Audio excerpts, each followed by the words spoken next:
लोकसभा चुनाव के छठे दौर के लिए आज हो रही है वोटिंग। 8 राज्यों के 58 सीट पर डाले जा रहे हैं वोट। दिल्ली की सभी 7 सीट पर आज हो रही है वोटिंग। हरियाणा की सभी 10 सीट पर भी डाले जा रहे हैं वोट। यूपी की 14 सीट पर आज हो रही है वोटिंग, जबकि बिहार और पश्चिम बंगाल की 8-8 सीट पर हो रहा है मतदान। उड़ीसा की 6 और झारखंड की 4 सीट पर हो रही है वोटिंग, जबकि जम्मू कश्मीर की अनंतनाग राजौरी सीट पर हो रहा है मतदान। हरियाणा के पूर्व सीएम मनोहर लाल खट्टर ने सुबह सुबह की वोटिंग। करनाल में खट्टर ने डाला वोट।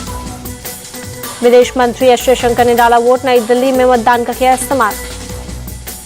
नई दिल्ली से बीजेपी उम्मीदवार बासुरी स्वराज ने आज वोटिंग से पहले की पूजा झंडेवालन मंदिर में जाकर किए दर्शन।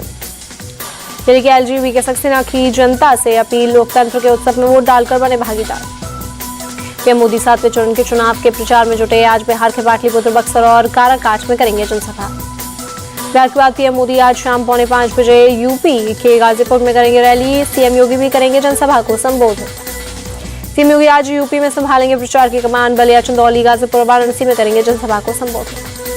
प्रियंका गांधी आज यूपी के वीआईपी सीट गोरखपुर और वाराणसी में करेंगी प्रचार। गोरखपुर में अखिलेश यादव के साथ कांचो निषाद के लिए करेंगी जनसभा को संबोधित। प्रियंका गांधी शाम 4 बजे डिम्पल यादव के साथ वाराणसी में करेंगी रोड शो और राय के समर्थन में दुर्गाकुंड से रविदास मंदिर तक करेंगे रोड शो। राहुल गांधी आज पंजाब में संभालेंगे कांग्रेस के प्रचार की कमान। अमृतसर में शाम 6 बजे जनसभा को करेंगे संबोधित। अमित शाह आज हिमाचल प्रदेश में करेंगे चुनाव प्रचार। ऊना और कांगड़ा में जनसभा को करेंगे संबोधित।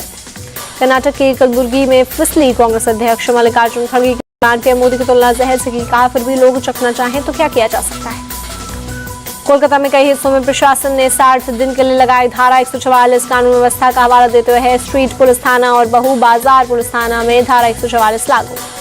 बीजेपी प्रदेश अध्यक्ष सुकांत मजूमदार ने ममता सरकार पर लगाया आरोप। पीएम मोदी के प्रस्तावित रोड शो को देखते हुए लगाई गई है धारा 144। वाराणसी में वोटिंग से पहले तैयारी में जुटे बीजेपी अध्यक्ष जेपी नड्डा। चुनावी रणनीति पर पार्टी पदाधिकारियों के साथ की चर्चा।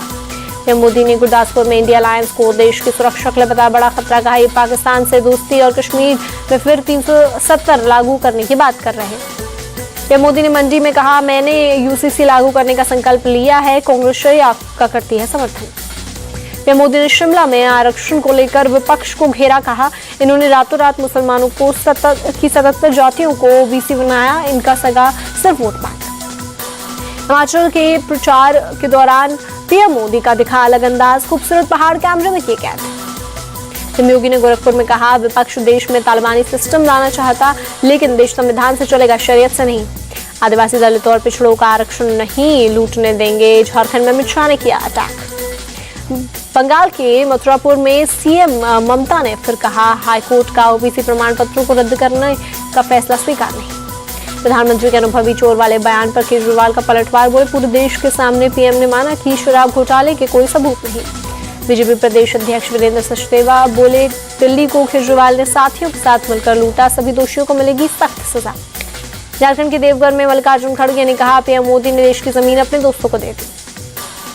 बिहार के आरा में अमित शाह ने कहा, पाकिस्तान के एटम बम से नहीं डरती बीजेपी। पीओके हमारा है, रहेगा और हम उसको लेकर रहेंगे। अमित शाह के पीओके वाले बयान पर कांग्रेस नेता शशि थरूर का पलटवार। पूछा, 10 साल से क्यों बैठे रहे। सीएम नीतीश कुमार से मिले चिराग पासवान। 7वें चरण के प्रचार को लेकर हुई चर्चा।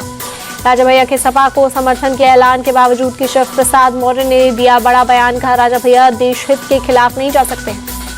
केशव प्रसाद मौर्य ने सपा कांग्रेस पर किया अटैक। का राहुल और अखिलेश को उनकी गालियों का जवाब वोट से मिलेगा। प्रयागराज में बीजेपी का समर्थन करने पर मुस्लिम महिला से मारपीट, मामले में एफआईआर दर्ज। अलीगढ़ में स्क्रैप फैक्ट्री में हुए धमाके से 2 लोगों की मौत, 3 घायल। पुलिस ने घायलों को पहुंचाया अस्पताल। मौके पर पुलिस के साथ पहुंची दमकल की टीम। कड़ी मशक्कत के बाद आग पर पाया काबू।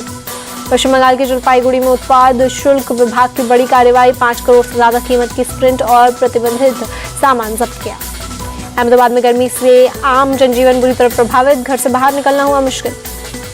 पश्चिम बंगाल के पूर्व मेदिनीपुर में जिला प्रशासन ने चक्रवात रेमल को देखते हुए जारी की एडवाइजरी में मछुआरों को सतर्क रहने की सलाह।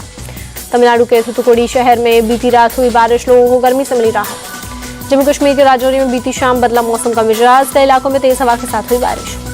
हिमाचल प्रदेश के धर्मशाला में भी हुई तेज बारिश, कांगड़ा वैली में कई इलाकों में बदला मौसम। इंटरनेशनल कोर्ट ऑफ जस्टिस का नेतन्याहू सरकार को बड़ा आदेश। गाजा के राफे में सैन्य कार्रवाई तुरंत रोके इजराइल। इजराइल ने गाजा में नरसंहार के आरोपों से किया इनकार। गाजा में सैन्य ऑपरेशन को आत्मरक्षा की कार्रवाई बताया। रूसी राष्ट्रपति पुतिन ने यूक्रेन के साथ जंग रोकने के दिए संकेत। फिलहाल रूस ने आधिकारिक तौर पर कोई ऐलान नहीं किया। पाकिस्तान की राजधानी इस्लामाबाद में इमरान खान की पार्टी के मुख्यालय पर चला प्रशासन का बुलडोजर। पाकिस्तान तहरीक इंसाफ का केंद्र सचिवालय तोड़ा गया। भारतीय विदेशी मुद्रा भंडार में जबरदस्त उछाल दर्ज। 4 अरब 55 करोड़ डॉलर की बढ़ोतरी के साथ उच्चतम स्तर पर पहुंचा। आईपीएल 2024 को मिले दोनों फाइनलिस्ट। दूसरे क्वालिफायर में राजस्थान को हराकर फाइनल में पहुंचने वाली दूसरी टीम बनी सनराइजर्स हैदराबाद। चैंपियन की जंग में रविवार को फाइनल में केकेआर से होगी सनराइजर्स की टक्कर। चेन्नई में शाम 7:30 बजे से खेला जाएगा फाइनल।